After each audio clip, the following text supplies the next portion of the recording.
All right, so now that we've discussed the concept of position and velocity and how they're related to each other, we're going to talk about acceleration. So position, so when an object moves, it changes position, and velocity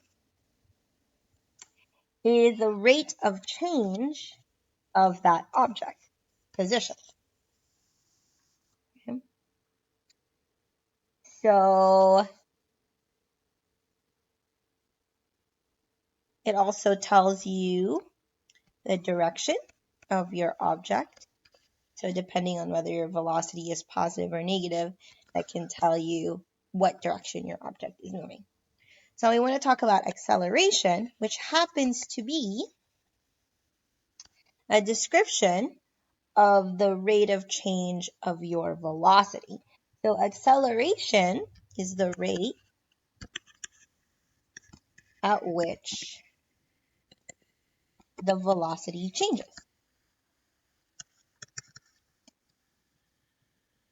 So for a linear function, acceleration is not really even something we think about because when your velocity is constant, it's not changing at all. So your acceleration is zero. So just really quickly, let's say you have a distance time graph where you have a constant rate of change. So at 0, you're at 0, 1, you're at 2, at 2, you're at 4, at 3, you're at 6. So it's a linear rate of change. So your velocity is, your distance is in meters and your time is in seconds.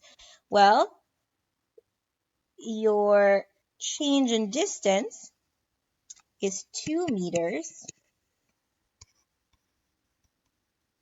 for 1 second. Okay, so 2 meters per 1 second. Every time. So from any point to another point on this distance time graph, your velocity is always 2 meters per second. So here's what your velocity time graph would look like. From time 0 to 1, 2, 3, 4, and so on, you will always be at 2 meters per second. So it's just this constant horizontal line. So as you can see, your velocity doesn't change at all, meaning you don't have, your acceleration is 0 because the rate at which your velocity changes is 0.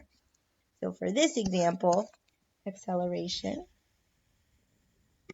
is 0 meters per second per second.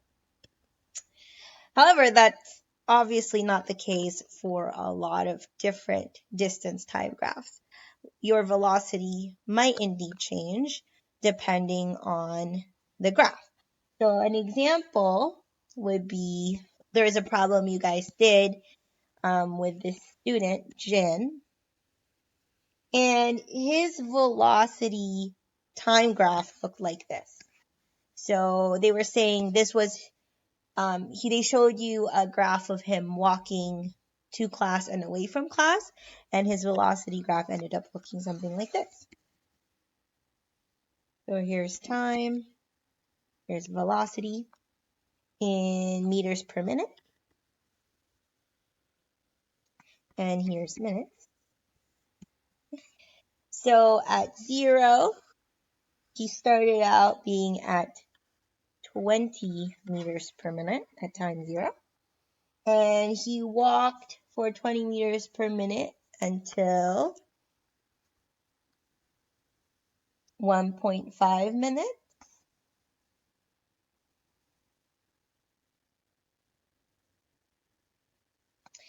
And then he stopped. So at 2 minutes, he was not moving at all. His speed was 0, or his velocity was 0, so he wasn't moving. And he stopped for 2 seconds, or for 1 second. And then he started walking again. And he was walking away from the classroom. Okay.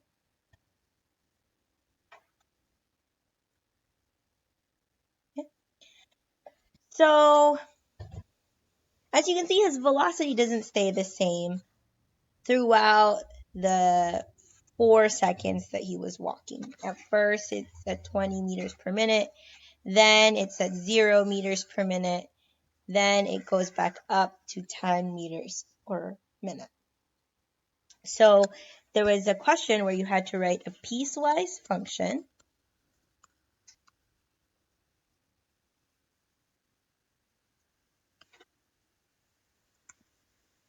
representing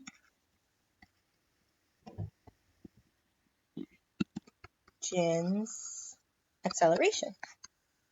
So again, acceleration is a rate of change of velocity. So just as when we made velocity graphs, we had to look at the rate of change of the distance graph. In this case, we have to look at the rate of change of the velocity graph.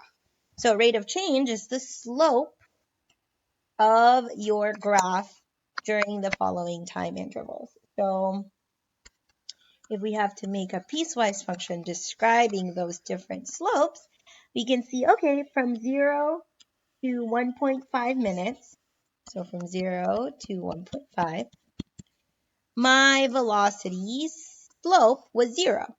Okay, I didn't decrease or increase my velocity, so my slope was 0.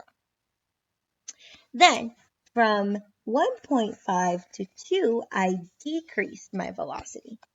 So from 1.5 to 2 minutes, my slope is my delta y over my delta x.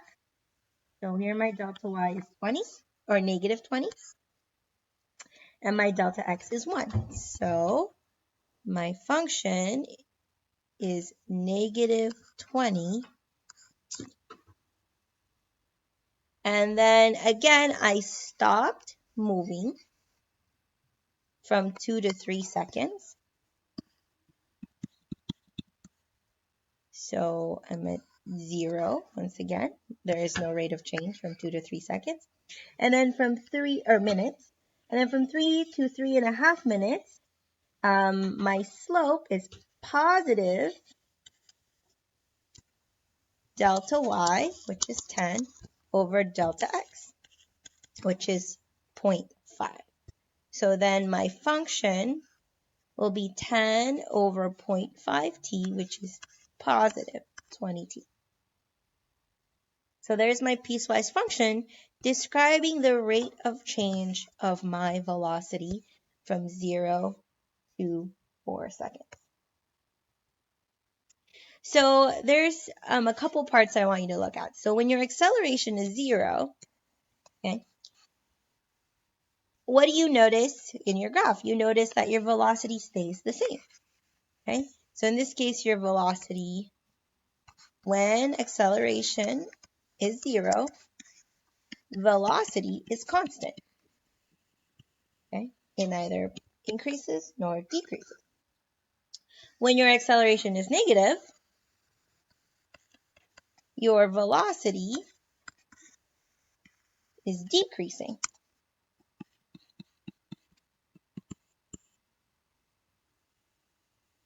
And then when your acceleration is positive, your velocity is increasing. Okay, so you want to examine this relationship between velocity and acceleration and what happens when your sign changes or when your acceleration is 0. Okay? So let's use this relationship to analyze a different graph. You were given a graph that looked like this in the problems. And the different parts of the graph were marked. So over here it was A, here at this peak it's B, here it's C, D, E, F, and G. And then you were trying to figure out at what point did some event happen. So the first event that they wanted you to examine was when velocity is positive. So that's relatively easy to see, right? velocity is positive when your graph is above the x-axis. So we know that your velocity is positive at A, positive at B, and also here at G. Okay, so you know it was at A, B, and G. Next, they wanted you to see when the speed is the greatest. Okay, so speed is just the rate of change with no direction. So your magnitude of your velocity, essentially. So speed is the magnitude of your velocity. So in other words, the absolute value of your velocity. So as you can see, the point with the greatest magnitude of velocity is over here at E. Okay, it's the farthest distance away from 0. Okay, so it's at E. The third event they wanted you to look at is when acceleration is negative. So remember from our first problem, we noticed that when acceleration is negative, velocity is decreasing. So we want to look at all the points when velocity is decreasing. So here from B to C to D to E is when our velocity graph is decreasing. So B, C, D, and E. Actually, it's probably just C and D. Okay. So C and D. And then the last part was when is your velocity 0? So velocity is 0. So when velocity is 0, okay, we can see it's where it crosses the x-axis. So here at the starting point, your velocity was 0. Then over here at C, your velocity is 0. And then again over here by G, your velocity is 0.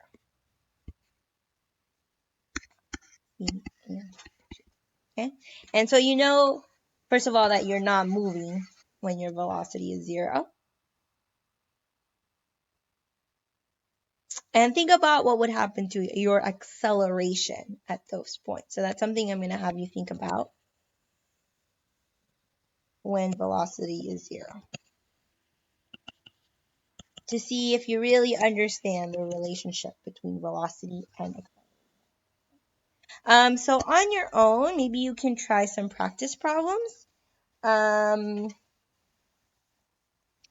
Maybe you can, I'll give you a distance and time graph in hours, and then we'll do distance in miles. And then I want you to try to create a velocity graph and an acceleration graph. Okay,